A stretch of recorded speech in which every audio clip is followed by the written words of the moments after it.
जय श्री राम। तमेकमद्भुतं प्रभुं निरीहमीश्वरं विभुं जगद्गुरुं च शाश्वतं तुर्यमेव केवलम्। उन आपको जो एक अद्वितीय अद्भुत माइक जगत से विलक्षण प्रभु सर्व समर्थ इच्छा रहित ईश्वर सबके स्वामी व्यापक जगत गुरु सनातन नित्य तुरीय तीनों गुणों से सर्वथा परे और केवल अपने स्वरूप में स्थित हैं।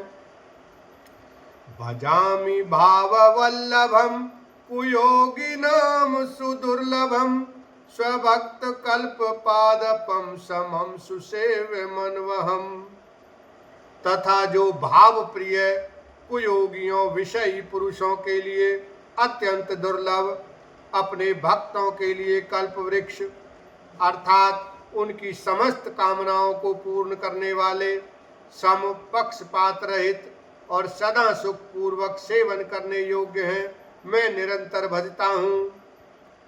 अनूप रूप भूपतिम न तो अहम विरजापतिम प्रसीद में नमामि ते पदाब्ज भक्ति देहि में।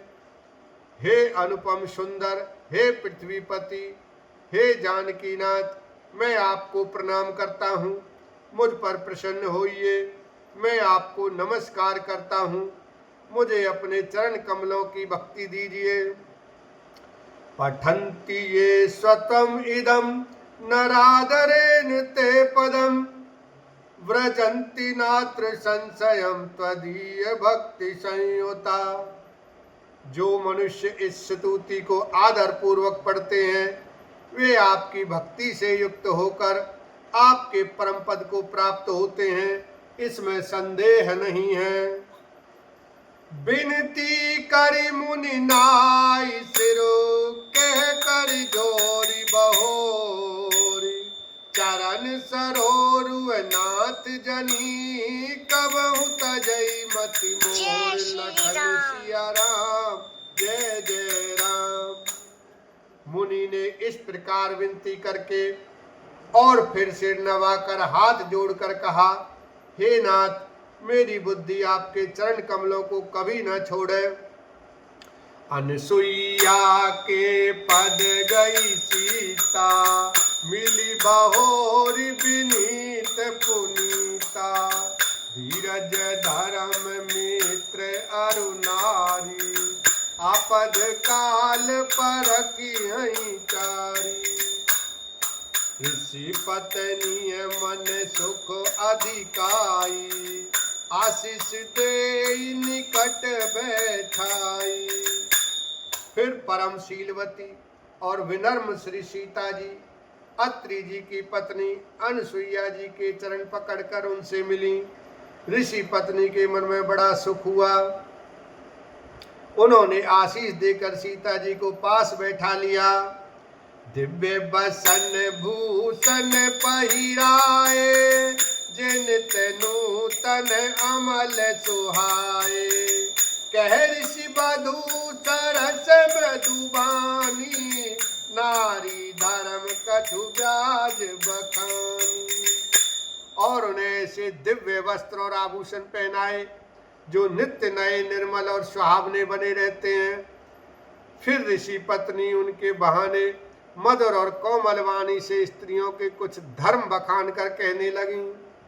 मातु पिता भ्राता हितकारी मित प्रद सब सुनो राजकुमारी अमित दानी भरताया बैदेही अदम सोनारी जो सेवन तेही। हे राजकुमारी, सुनिए, माता पिता भाई सभी हित करने वाले हैं, परंतु ये सब एक सीमा तक ही सुख देने वाले हैं। परंतु हे जानकी, पति तो मोक्ष रूप असीम सुख देने वाला है। वह स्त्री अधम है जो ऐसे पति की सेवा नहीं करती। धीरज धर्म मित्र अरुणारी आपद काल पर की चारी। व्रत मृत रोग बस जड़ धनहीना, अंध बधिर क्रोधी अति दीना। धैर्य, धर्म, मित्र और स्त्री, इन चारों की विपत्ति के समय ही परीक्षा होती है। वृद्ध, रोगी, मूर्ख, निर्धन, अंधा, बहरा, क्रोधी और अत्यंत ही दीन, ऐसे उपति कार्य किए अपमाना, नारी पावे जमपुर दुख नाना। एक ही धर्म एक व्रत नेमा, काहे बचन मन पति पद प्रेम। ऐसे भी पति का अपमान करने से स्त्री यमपुर में भांति भांति के दुख पाती है। शरीर, वचन और मन से पति के चरणों में प्रेम करना स्त्री के लिए बस यह एक ही धर्म है, एक ही व्रत है और एक ही नियम है। जगपति व्रता चारि विधि ऐ, वेद पुराण संत सब कहीं।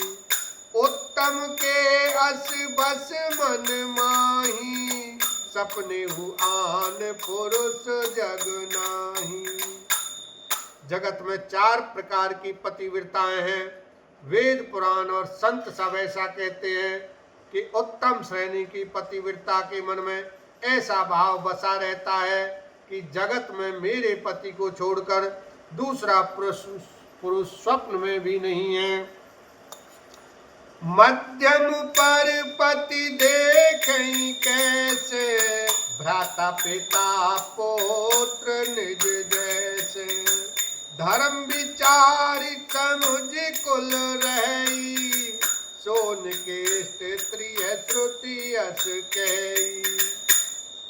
मध्यम श्रेणी की पतिव्रता पराये पति को कैसे देखती है, जैसे वह अपना सगा भाई, पिता या पुत्र हो, अर्थात समान अवस्था वाले को वह भाई के रूप में देखती है, बड़े को पिता के रूप में और छोटे को पुत्र के रूप में देखती है। जो धर्म को विचार कर और अपने कुल की मर्यादा समझकर बची रहती है, वह निकृष्ट निम्न श्रेणी की स्त्री है, ऐसा वेद कहते हैं। बिनु अवसर भय तेरे जोई, जाने हो अधम नारी जग सोई।